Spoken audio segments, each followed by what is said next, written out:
Good evening, sir. हाँ यश क्या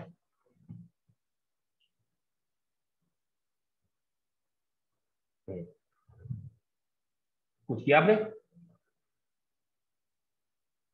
Sorry, sir. Can you repeat? कुछ किया आपने? Yes, sir. We had.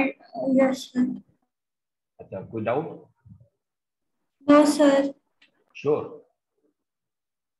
Sir जितना पढ़ लिया था उतना समझ आता. अच्छा, क्वेश्चन वगैरह डाउट ट्राई करिए आपने? Sir, can you repeat? Did you try question more question have you try? Yes, sir. We did that test that was given to us. अच्छा,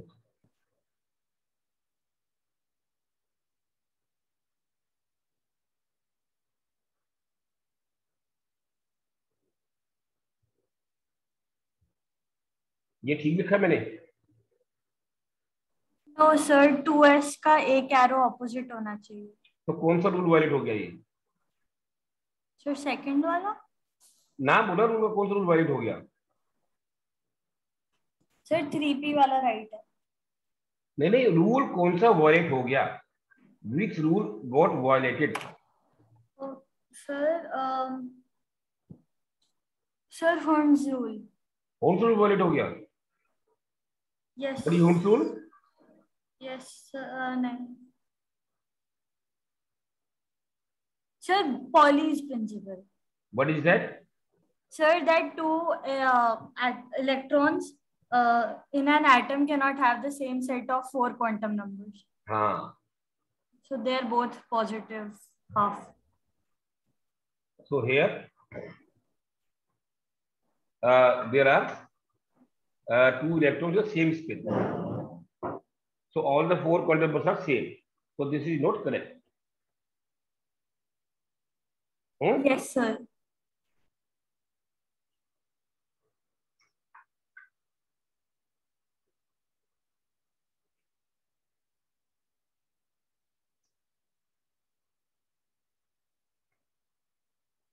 और अगर मैं ऐसे बोलूं,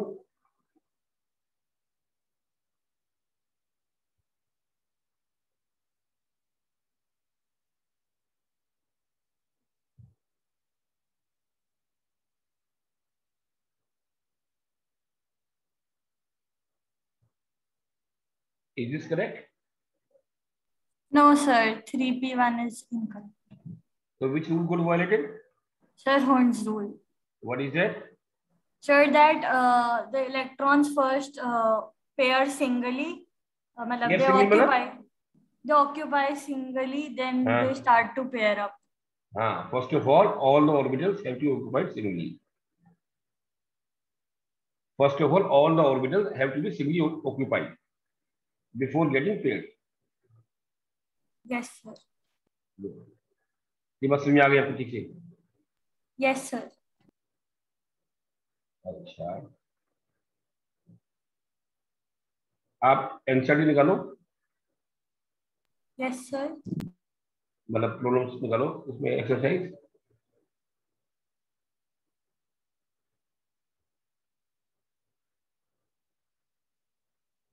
Yes, sir. Exercise. Last problem से ऊपर वाली प्रॉब्लम देखो क्या है. Last question. लास्ट क्वेश्चन से ऊपर वाला.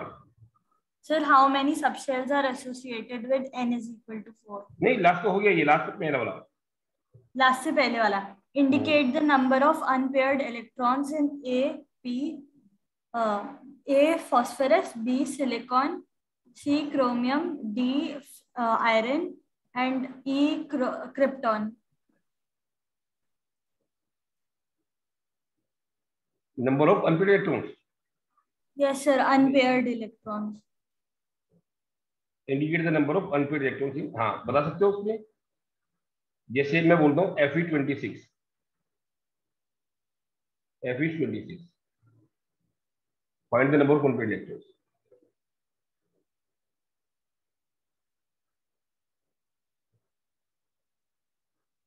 Sir, 0. क्यों? Sir, क्योंकि 1s2 and 2s2, 2p6, 3s2, 3s2, 3p6, 3d6. नहीं, d is more.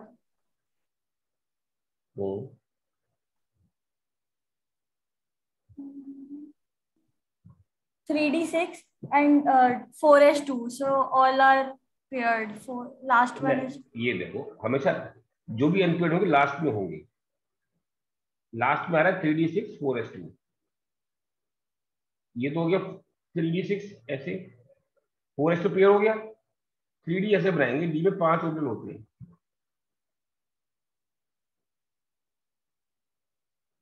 पहले सब एक एक चला गया, अब इसमें एक पेयर हो गया. ये तो 4 अनपेयर्ड रहेगा ना. Yes sir. तो नहीं आया. यस. अभी बताओ सिलिकॉन 14 होता.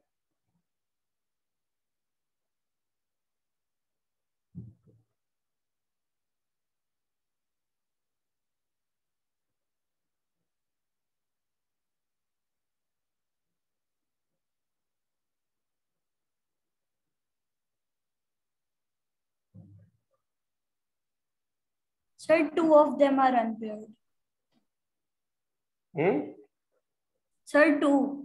Very good. Chromium 24.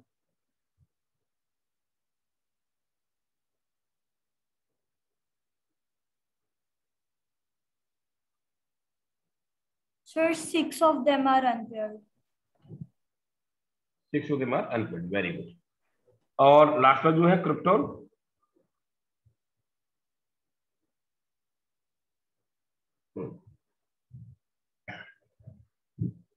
Sir, all of them are fully paired. Because ये नोबल गैस है. नोबल गैस में सारे इलेक्ट्रॉन पेयर्ड होते हैं. Okay, sir. They will all B paired. ठीक है. Yes, sir. अभी देखो आप 64.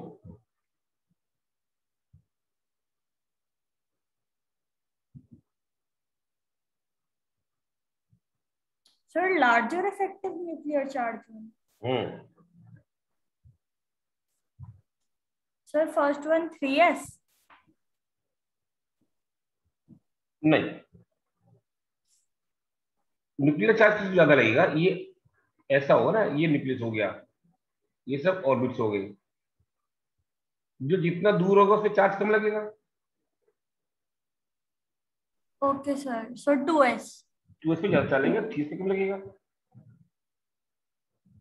ठीक है ना. अब 4d एंड 4 है.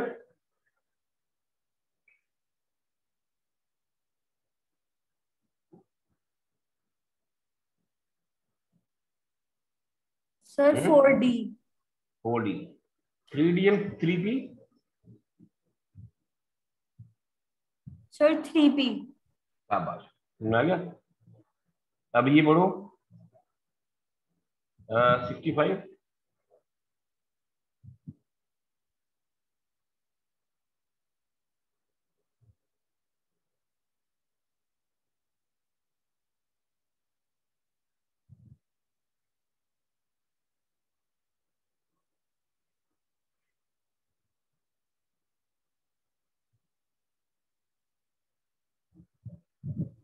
Sir, aluminium, because there's only one electron unpaired. Aluminium is 13. Yes, sir. And silicon is 14. Silicon is 14. 13 means 1s2, 2s2, 2p6, 3s2, 3p1.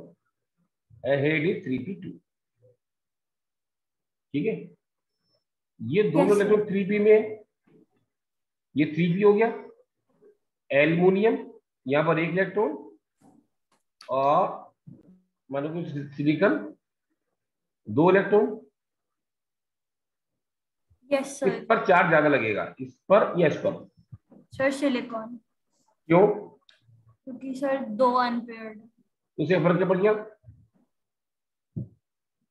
तो चार्ज ज्यादा. चार्ज ज्यादा है. यहाँ 14 है, यहाँ 13 है, तो न्यूक्लियस स्ट्रॉन्ग है यहाँ पर. तो ज्यादा खींचेगा इनको। Okay sir. समझ आई बात यस नहीं आई? Yes sir. जब न्यूक्लियस स्ट्रॉन्ग है तो ज्यादा खींचेगा अपनी तरफ, इफेक्टिव न्यूक्लियर चार्ज ज्यादा हो जाएगा सिलिकॉन में। Okay sir. अभी अब देखो,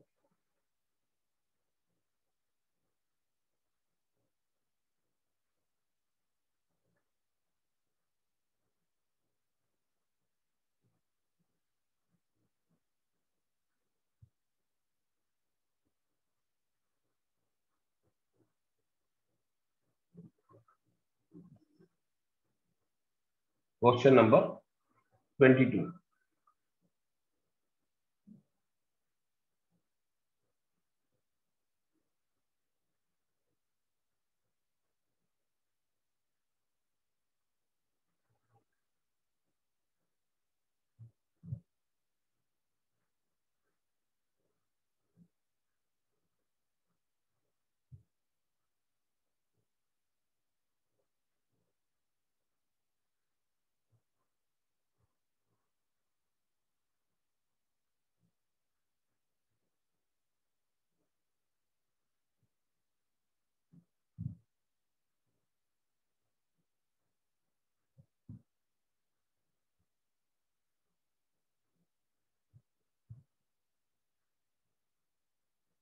समझ में आया? K plus Ca2 plus and argon. शाबाश, वेरी गुड। और Na+ and Mg2+। Yes sir. Yes sir. और Na and Mg. और S2-।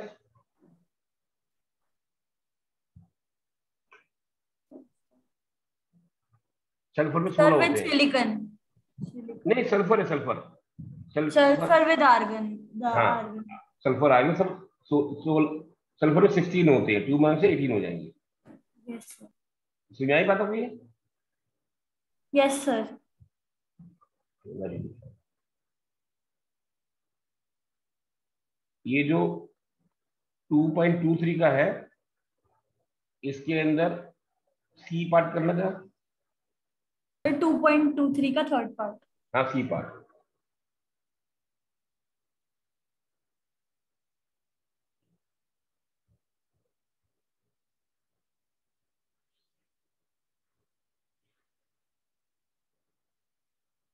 Sir, first one is lithium. नहीं, C part, C part. Electron configuration नहीं है। Sir, 2.23 का third part. C part 2.23 का first part का third C part. हाँ, first part का सी पार्ट।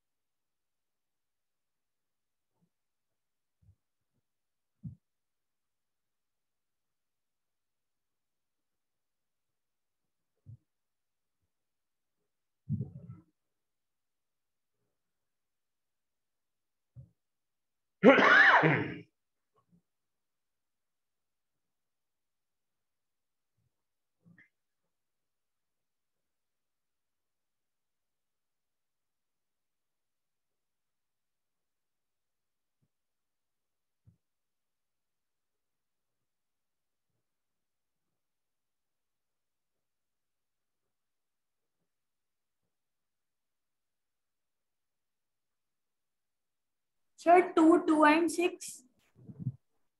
ऐसे थोड़ी बताते हैं इलेक्ट्रॉन कॉन्फ़िगरेशन। Sir, 1s2, हम्म, 2s2, 2p6. तो भी शाबाश। अभी देखो आप 27।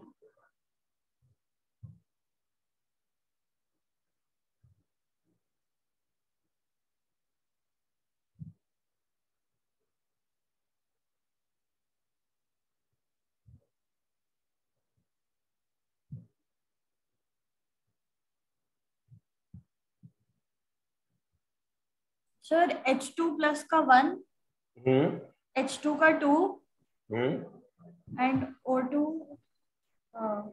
16 माइनस 1 सर 15। शाबाश, वेरी गुड। ये सबने पहले किया हुआ था क्या? सर ये हमने पहले किया हुआ था? No sir. अभी कर रहे हो सब फटाफट? यस सर, हमने स्कूल में अभी यहाँ तक नहीं पहुंचे। अरे तो होशियार हो, तो बहुत जल्दी सीख गए। चलो फिर हम लोग आगे मतलब हम पीछे हटे फिर। Yes sir. हम लोग फिर पीछे चले। Yes sir. चल, मतलब ये पोर्शन हमको ठीक से आ गया। Yes sir. तो इसमें तो कोई डाउट नहीं है। आप एक काम करना बेटा, आप क्या चाहते हो करना, मतलब 12th के बाद what is your aim? Sir artificial intelligence वो और रोबोटिक्स। हम्म? आर्टिफिशियल इंटेलिजेंस और रोबोटिक्स। तो इंजीनियरिंग करनी पड़ेगी ना उसके लिए आपको। Yes sir. इंजीनियरिंग करनी है, जेई का एग्जाम देना पड़ेगा, यस सर। जेई मेंस का। तो उसके लिए अभी से तैयारी चालू कर दो। Okay sir. उसके लिए क्या करो, आपका कौन सी बुक है एनसीईआरटी के अलावा? सर ऐसे मैंने एग्जाम्पलर है और कोई नहीं ले। एक प्रदीप ले लो, प्रदीप। Pradeep, okay sir. प्रदीप के पीछे में ना कंपटीशन वाले हैं क्वेश्चन, ओके सर। वो क्वेश्चन करना चालू कर दो आप। ओके प्रदीप और हाँ कंपटीशन। हाँ, जो पीछे कंपटीशन वाले क्वेश्चन होते हैं उसमें काफी वैरायटी है सारी कंपटीशन की। अगर अभी से करोगे तो प्रैक्टिस बन जाएगी। अब क्योंकि आपको अच्छे से आ गया ये, तो कर पाओगे, इसमें और भी डाउट्स होंगे तो अच्छा है कि ज्यादा डाउट निकल जाएंगे, वो वैसे पूछ लेना जो आपके नहीं शुरू होंगे तो। Okay sir, Pradeep competition. नहीं, प्रदीप की बुक ले लो, उसमें पीछे में पोर्शन में हर चैप्टर के पीछे में कंपटीशन वाली क्वेश्चन दी है। Okay sir, for competition. Structure of atom.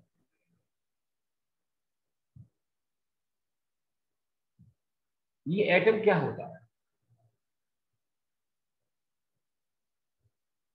What is atom?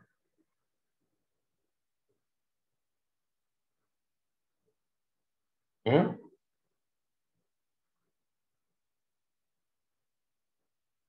Sir I don't know.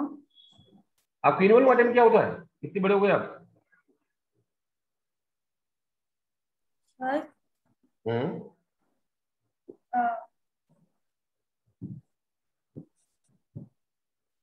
कुछ तो बताओगे एटम क्या होता है।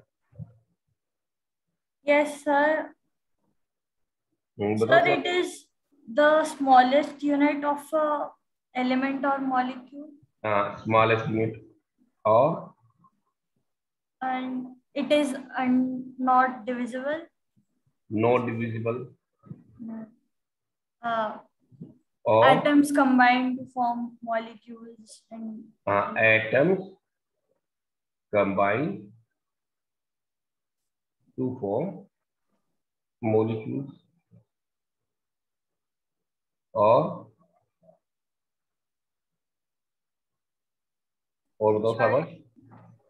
sure they can combine with say element atoms of same or different elements. हाँ, atoms can be combine. Yes. और क्या होता है एटम?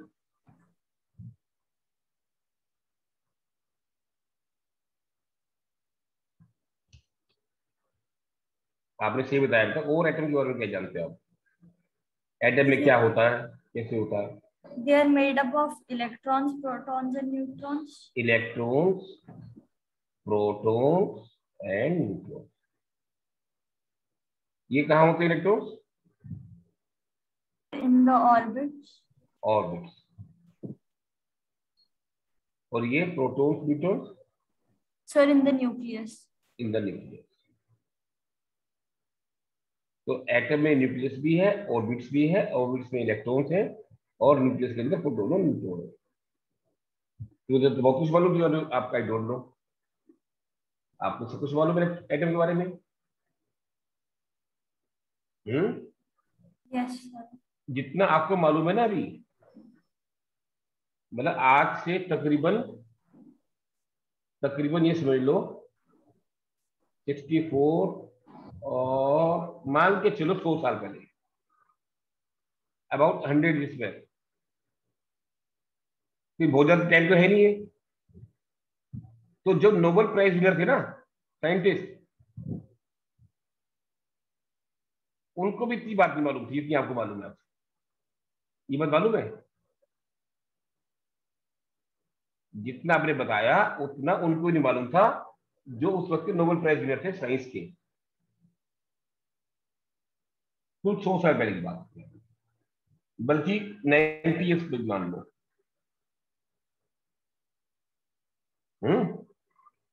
तो आपको तो पूरी जानकारी है एटम के बारे में। लेकिन आपकी एक बात गलत है। इधर देखो याशिका, यस सर। आपने कहा एटम इन चीजों से बनता है, फिर आप कह रहे हो स्मॉलेस्ट यूनिट है। जब इनसे बनता तो ये स्मॉल हो गई ना, ये तो बड़ी यूनिट हो गई। Yes sir. आपने कहा cannot be divisible, not divisible, पर डिवाइड होकर जब तुम्हें चला कि ये सब होता है। Yes sir. तो आइटम स्मॉलेस्ट तो नहीं है, ना ही नॉन डिविजिबल है, तो डिविजिबल भी है, इसलिए महसूस हो रहा है। हम्म यस सर। बाकी बातें आपकी सही है। तो एटम क्या है, इसके बारे में बहुत शुरू से ही तैयारी वो चल रहा था। मतलब कि क्या होता होगा एटम, सबसे छोटी यूनिट क्या होती होगी, किससे मिलकर ये सब कुछ बना है। तो एटम के बारे में जो पहला एक अच्छा, मतलब एक कंक्लूसिव कंक्लूसिव जो मॉडल बना, उसको बोलते J J Thomson model. J J Thomson model of atom. ये जानते हो क्या था? Yes, sir. He said that electrons are like arranged in a plum pudding model. Like what they're the model? distributed pudding or क्या watermelon. Plum Plum pudding. Pudding medal model, ये वो नाम है इसका, Yes. Cat reason model. क्या था ये model, कुछ जानते हो उसके बारे में? Yes, sir. He said that the mass of atoms are uniformly distributed and electrons are embedded in a positive sphere, which is like a plum pudding very or a good, cake very raisin. Good, very good, very good, शाबाश। आपको अच्छे से मालूम है। मतलब उनका कहना था atom is a uniform spread of positive charge.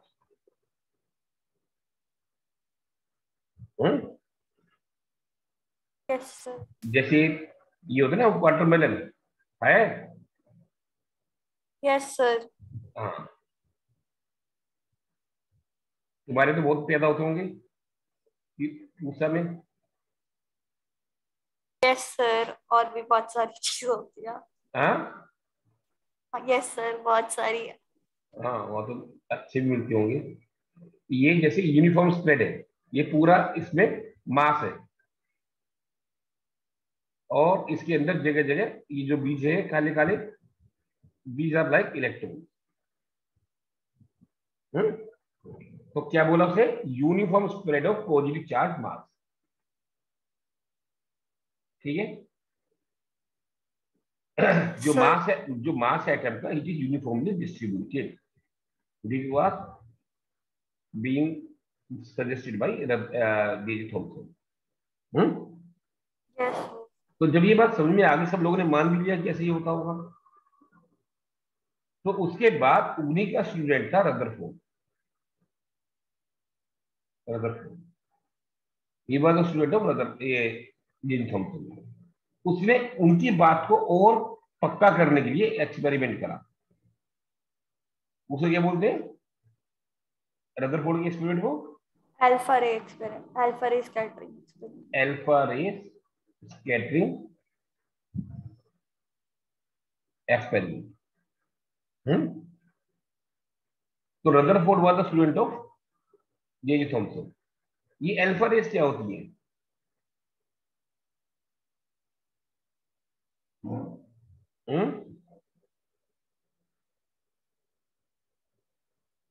Alpha rays क्या होती है?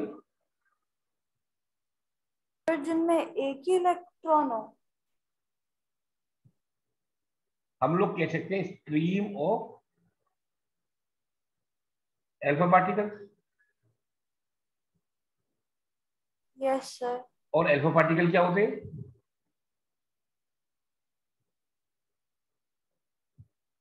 What are alpha particles?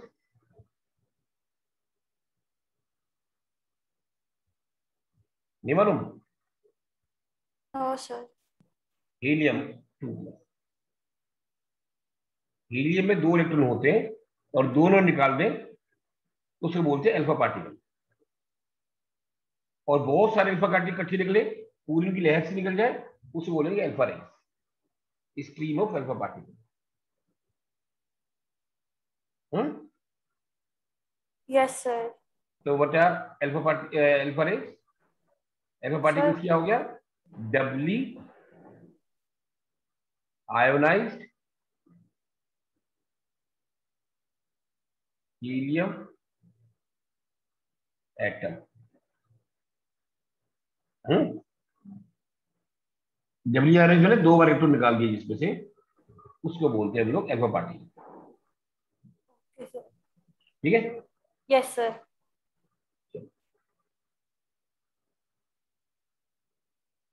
तो अपने एक्सपेरिमेंट के लिए उसने एक गोल्ड की लीफ ली, वेरी थिन गोल्ड लीफ। ये कितना थिन था? Sir approximately 100 nanometer. 100 nanometer. Nanometer कितना होता है?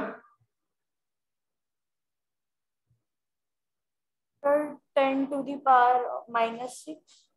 नहीं, 100 × 10⁻⁹ मीटर। तो हो गया अप्रोक्सीमेटली 10⁻⁷ मीटर। यस सर 10 और 10⁻⁶ होता है माइक्रोमीटर। ऐसा 10⁻12 कितना होता है? Sir picometre. पिकोमीटर। 10⁻3 क्या होता है?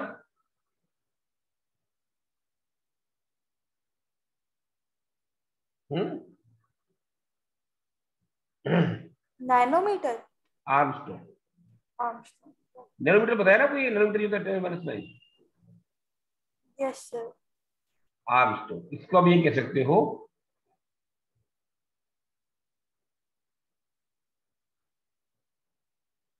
0.1 नैनोमीटर, है ना? Yes sir. समझ में आपको बात नहीं? Yes sir. तो हमने कहा he took a very fine gold leaf of the order of 10⁻⁻7 metre. मतलब it is as good as atom, as thick as of atom. एकदम वेरी फाइन। तो गोल्ड की वैल्यू से वाई नॉट आयरन, कॉपर, जो की ले लेता।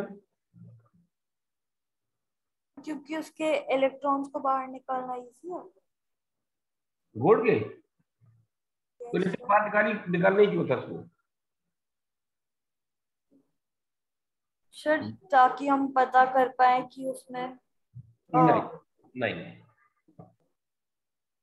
कि गोल्ड तो महंगा भी आता होगा ना उस जमाने में भी। आज इतना महंगा नहीं, पर महंगा तो तब भी होगा गोल्ड। कोई महंगी चीज के पीछे की पड़ गया वो, सस्ते में काम चला लेता है।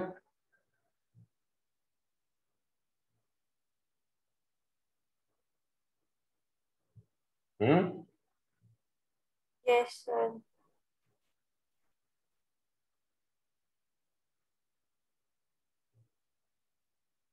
क्यों बताओ?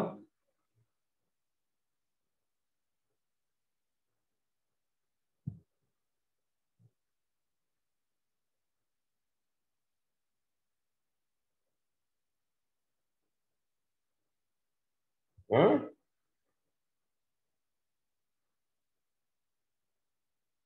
नहीं मालूम? पता नहीं। अब जो गोल्ड होता है ना, गोल्ड इज हाईली मेलेबल। जो फाइन वायर बनानी है गोल्ड की बना सकते हो, औरों की बना सकते हो। ठीक है। Yes sir. और दूसरी बात और भी है गोल्ड के बारे में कि इसका atomic mass is very high. Atomic weight is high. तो उसको एक मजबूत चीज रखनी थी रास्ते में, इसके एल्फर इसके रास्ते में। Okay sir. हल्की चीज न रखे, मजबूत चीज रखे। ये उसका एम था। इसका एटॉमिक नंबर ज्यादा होता है गोल्ड का, आयरन वगैरह से। और यहां पर उसने लगा दिया एक मिरर।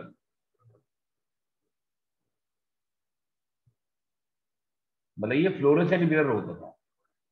मतलब कोई चीज यहाँ टकराएगी, यहाँ पे लाइट जलने लगेगी। मतलब लाइट यहाँ स्पॉट बन जाएगा, तो पता चल जाएगा कोई चीज यहाँ पे आके लगी है। ठीक है। Yes sir.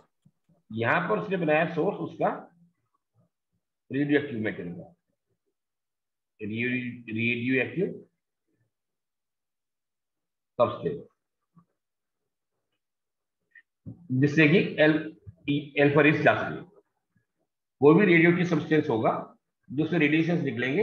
रेडिएशन तीन तरह के होते हैं, अल्फा, बीटा और गामा। तो अल्फा रेज इसमें से निकल जाएंगी। ठीक है। ये सोर्स ऑफ पार्टिकल हो गया। यहां पर उसने वो लगा दी स्लिट्स, मतलब ताकि यहां से फाइन स्ट्रीम जाए खाली। इधर जो जाएंगे एब्जॉर्ब कर लेंगे ये, तो ये खाली स्ट्रीम जाएगी, खाली स्ट्रीम। ठीक है। Yes sir. तो ये बात ये। Yes sir. तो अब ये जो जा रही सीधी यहां पर, तो क्या उम्मीद करते थे इससे? वो क्या सोच रहा था क्या होगा? सर कि वो एंड डिफ्लेक्टेड आगे चली जाएंगी। नहीं नहीं, उसके टीचर ने समझाया था एटम इज यूनिफॉर्म स्पीड और पॉजिटिव मास। और ये भी पॉजिटिव है, हीलियम पार्टिकल पॉजिटिव है, और ये भी पॉजिटिव है ना। और ये भी पॉजिटिव मास है जो सोच रहा था। Yes sir. तो क्या होगा, तो टकरा के रिपल्शन। रिपल्शन हो जाएगी, वो तो ये सोच रहा था। Yes sir. तो इससे अपनी बात साबित कर रहा था अपने टीचर ने जो समझाया था। लेकिन वो हैरान हो गया। क्यों हैरान हो गया? ये आ रही तो सीधी यहाँ पे आके टकरा रही है, आ रही है सीधी सीधी जा रही है, बिना कोई रुकावट के सीधी जाके यहाँ टकरा रही है ये। तो ये तो उसकी बहुत हैरानी की बात हो गई। हम्म। Yes sir. ये तो चीज एकदम से उल्टा हो गया, पास हाथ लट गया। उसकी टीचर ने सिखाया कुछ और था, ये तो कुछ और बन गया। तो इसका मतलब क्या, अगर सीधी सीधी जा रही है तो क्या समझेंगे इससे कोई? हम्म। अगर कोई पार्टिकल, रेस आ रहे हैं पार्टिकल, यहां से सीधे सीधे निकल रहा है उससे टकरा के, इससे मतलब क्या हुआ? सर की स्पेस एम्प्टी है। स्पेस एम्प्टी है, कुछ है ही नहीं। हम्म। Yes sir. तो वो जो उसके टीचर साहब तो कह देते हैं कि ये यूनिफॉर्म स्प्रेड है, पर ये तो एम्प्टी है। तो उसने जो पहली चीज नोटिस करी, उसने का मतलब क्या हुआ, अकेला रदरफोर्ड नहीं कर रहा था काम ये, उसके साथ 60-70 लोग और थे, पूरी टीम। और डे नाइट काम करके कम से कम 6-7 महीने लगातार चलाता है काम ये। हम्म। Yes sir. बोर भी था उस टीम में जो ये काम कर रहे थे। कौन था? और बोर। तो उसकी पहला ऑब्जर्वेशन क्या थी? कि वो अनडिफ्लेक्टेड चली गई कि मतलब। Most of the alpha particle pass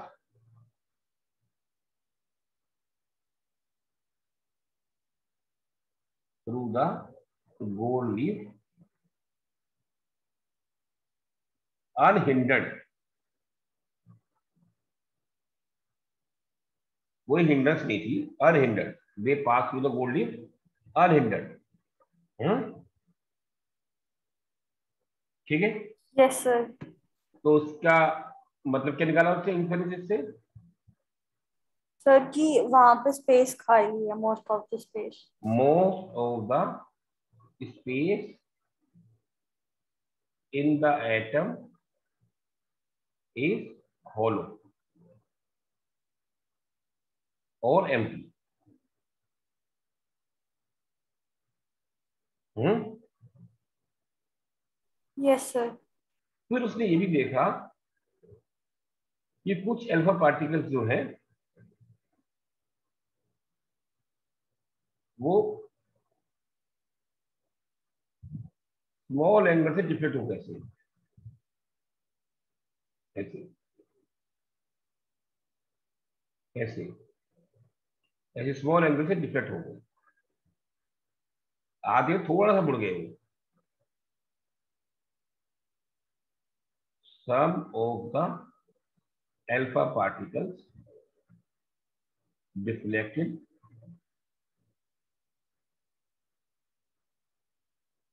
through small angle.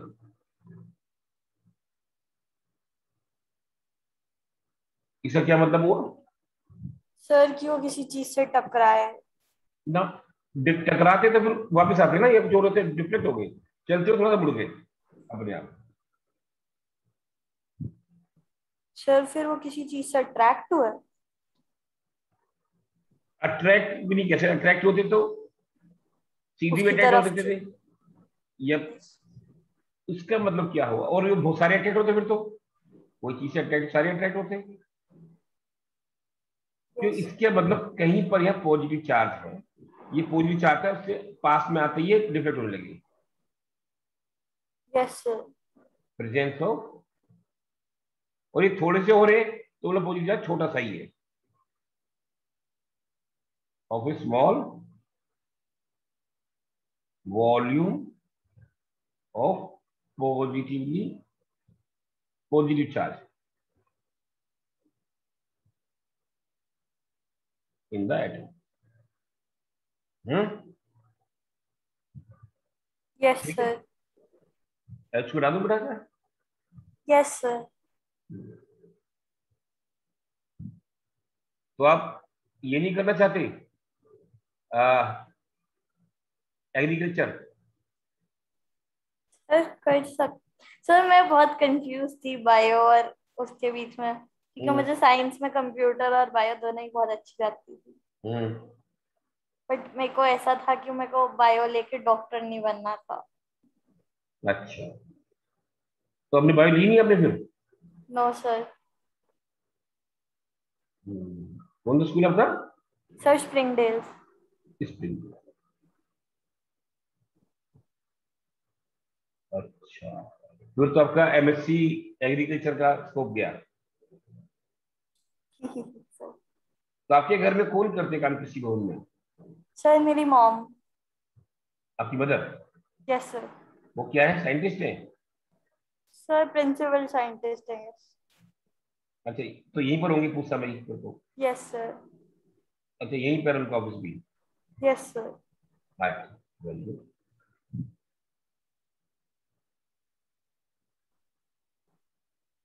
और आपके फादर क्या करते हैं? सर वो कंप्यूटर सॉफ्टवेयर में काम करते अच्छा, यहीं पर ही? नहीं सर, उनका ऑफिस गुड़गांव अच्छा, टीसीएस में गुड़गांव, काम। अच्छा गुड़गांव। तो ये बात समझ में आई आपको? Yes sir. वो एक ऑब्जर्वेशन थी, third observation, very few alpha particles, very few means 1 out of 20,000 reflected back या came back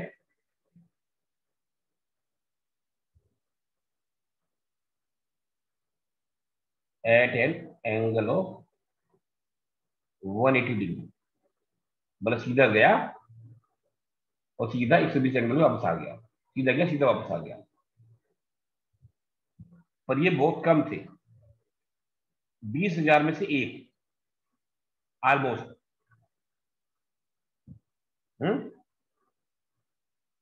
यस सर। तो क्या मतलब हुआ उसका? सर कि न्यूक्लियस बहुत ही छोटी स्पेस ऑक्यूपाई करता है। हाँ, और there is a small and heavy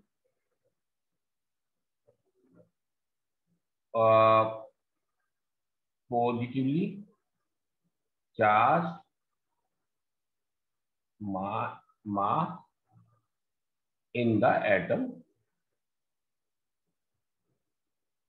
which is very small.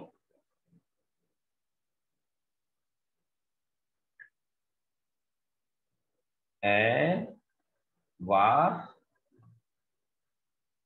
termed as nucleus. इससे पहले न्यूक्लियस वर्ड कोई नहीं जानता था, तो न्यूक्लियस रदरफोर्ड ने बताया। Yes sir. ये बात सुनिए आपको। Yes sir. और न्यूक्लियस जो है बहुत छोटा है। कितना छोटा है न्यूक्लियस? जो एटम का साइज होता है, इट इज अराउंड 10⁻⁻10 मीटर। जो एटम होता है, जो उसका डायमीटर होता है, इट इज अराउंड 10⁻10 मीटर। और न्यूक्लियस का 10⁻⁻15। 10⁻15 मीटर। तो कितना फर्क हुआ? अराउंड, मतलब ऐसा लिखेंगे, atom oblique nucleus -10/-15 is equal to 5 metre. तो atom is equal to 5 into nucleus, ये हो जाता है अराउंड 1 लाख। कितना होता है ना? Yes sir. 1 lakh meter into nucleus, मतलब एक न्यूक्लियस से 1 लाख टाइम ज्यादा।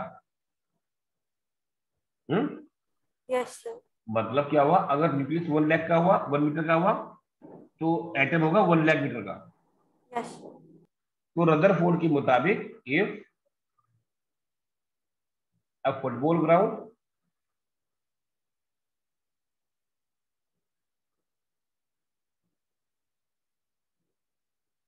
is an atom, then a football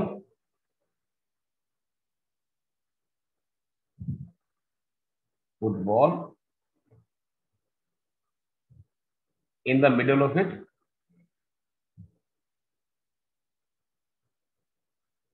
is a nucleus.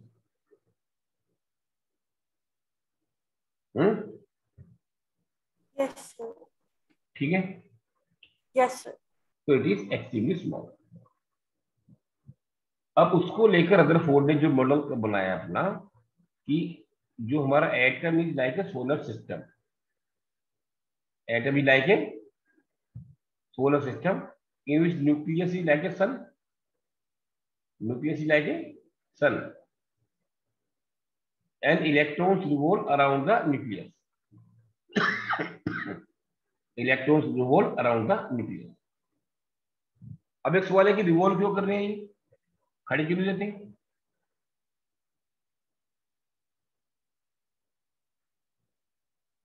Why they revolving? Sir क्योंकि अगर वो खड़े हो गए तो न्यूक्लियस उन्हें अपनी तरफ पुल करता रहेगा। क्योंकि न्यूक्लियस फिर उन्हें अपनी तरफ पुल करेगा अगर वो खड़े रहे, और फिर जो एटम है वो डिस्ट्रॉय हो जाएगा।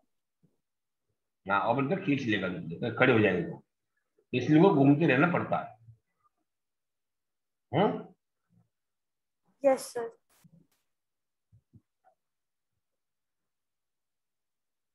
ठीक है। यस और सर। एक बात और बताओ, ये number of electrons is equal to number of protons, ये भी उसने बताया था पहली बार रदरफोर्ड ने, कि number of protons is equal to number of electrons. ऐसा क्यों होता है?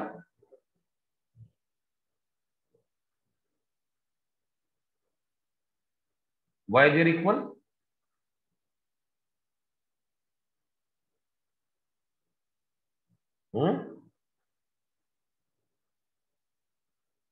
To balance the charge. हाँ, because atom as a whole is electrically neutral. और इसके अंदर होता है प्रोटॉन प्लस न्यूट्रॉन। इनको बोलते हैं मास नंबर। क्या बोलते हैं? Mass number. Mass number. और नंबर ऑफ प्रोटॉन क्या बोलते हैं? Number Sir, of proton. atomic number. हाँ, एटॉमिक नंबर। ठीक है। Yes, sir. तो electrons are revolving around the nucleus in various orbits. उसी time Maxwell Planck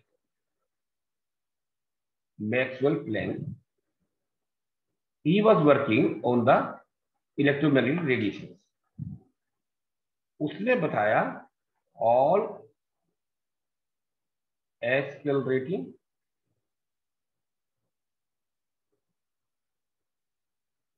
charged particles will emit energy in the form of radiation.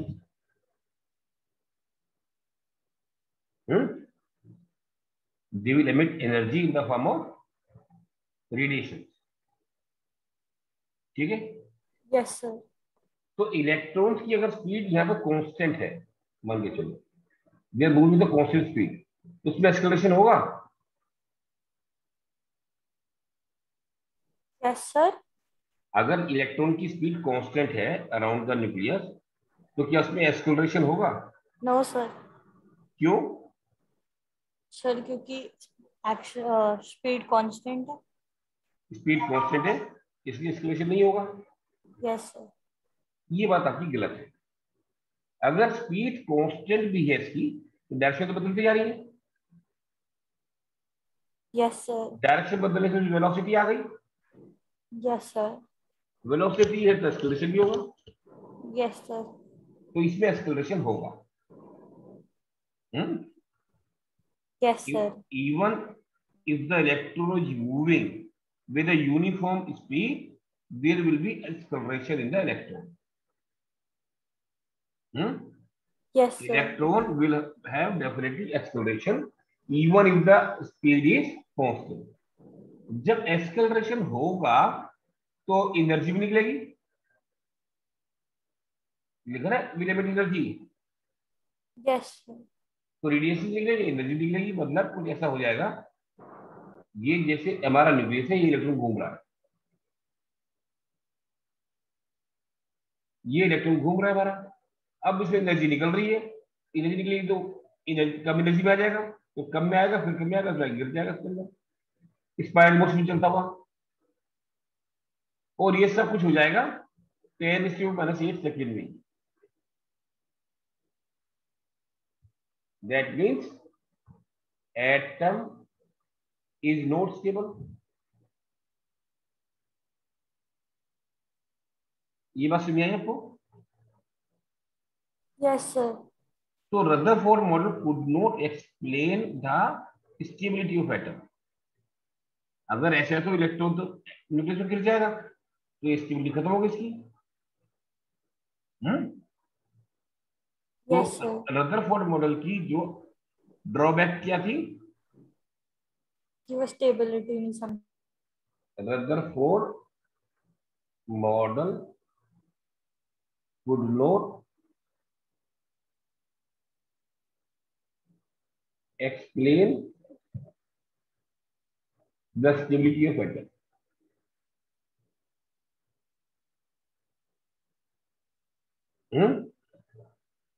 ठीक है। Yes sir. अब एक बात और समझो आप, अगर ऐसा था तो हमारा सोलर सिस्टम क्यों टिका हुआ है? वहां तो घूम रहे हम ऑर्बिट्स में अराउंड द सन, वो क्यों स्टेबल है फिर? अर्थ, मार्स और प्लूटो ये सब घूम रहे हैं, then why our system is stable और ये नहीं होता?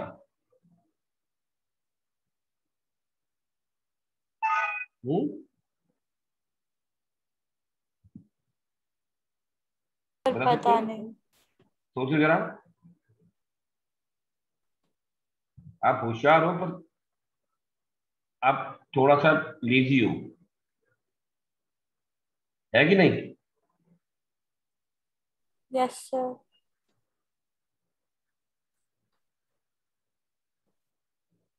आप बताओ, सोचो जरा, आपको आ जाएगा।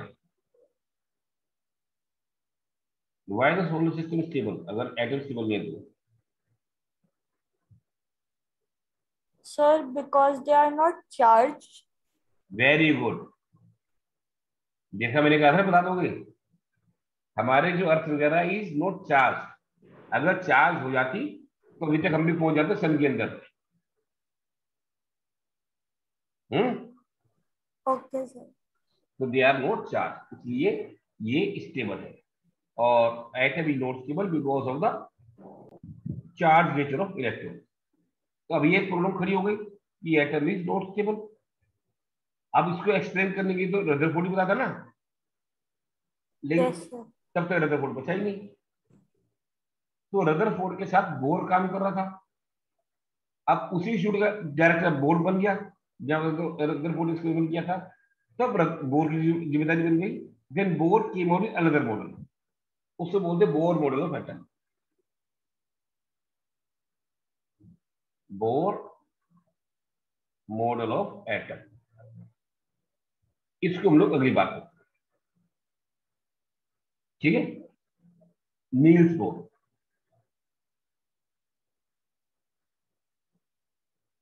और ये बहुत पुरानी बात नहीं है, ये मालूम को की बात है। No sir. I was born in the year 1966 and Bohr died in the year 1964। मतलब मेरे पैदा होने के 2 साल पहले ही मरा था वो। कोई बहुत ज्यादा पुरानी बात तो है नहीं। Yes sir. और उससे पहले थोड़ा एक्सप्लोर किया था उसने। कोई पैरों के एक्सप्लोर कर ही रखता, कर ही रखता, जब पूरा सीख जाके कभी करते तो अराउंड और 10 साल पहले मान के चलो मैक्सिमम, जब उसने बोर्ड ने अपना मॉडल बनाया होगा। ये बहुत यस पुरानी सर। बात नहीं है ये, इसलिए लगा रहा हूं सारी चीजें नई है। ये पुरानी चीजें नहीं है, केमिस्ट्री की सारी चीजें नई नई है। इसलिए केमिस्ट्री का कोई भी साइंटिस्ट जो है ना, नहीं है आज तक, अभी तक।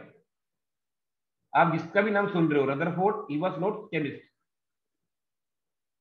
रदरफोर्ड केमिस्ट्री था। एवोगाद्रो नंबर आपने पढ़ा, Avogadro he was not the chemist. Bore was not the chemist. ये फिजिक्स थे या मैथमेटिशियन थे? सारी केमिस्ट्री बनाई है तो फिजिक्स ने या मैथमेटिशियंस ने? केमिस्ट्री का तो साइंटिस्ट को है ही नहीं अभी तक अपना। ये प्लैंक बताया मैंने, Maxwell Planck, he was also not the chemist, he was physicist. ठीक है, यस सर। तो मैंने फिर अगली बार हम लोग करते हैं बोर मॉडल ऑफ एटम, थोड़ा पढ़ के आ जाना तो हम लोग जल्दी खत्म कर देंगे। Thank you sir. ओके। और बिजनेस पर है, पर भी क्वेश्चन भी करना थोड़ा सा, और भी क्वेश्चन करो।